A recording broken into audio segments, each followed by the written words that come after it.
حضرت علی نے فرمایا، بے فکر ہو جاؤ، اللہ مخلص لوگوں کے ساتھ کبھی ناانصافی نہیں کرتا۔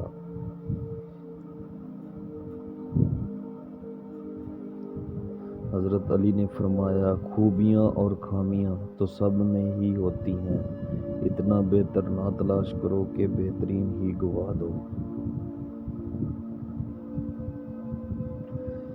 حضرت علی نے فرمایا، یہ دنیا بھی کتنی عجیب ہے، ایماندار کو بے وقوف، بے ایمان کو عقل مند اور بے حیا کو خوبصورت کہتی ہے۔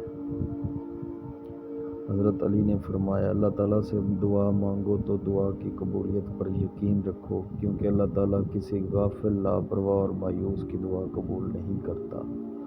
حضرت علی نے فرمایا، جب لوگ غصے میں ہو تو ان کی بات غور سے سنا کرو، کیونکہ اصل حقیقت تب سامنے آتی ہے۔ حضرت علی نے فرمایا، جب کسی کی سچی محبت معلوم کرنی ہو تو اس کے غصے میں اپنے لیے الفاظ اور جذبات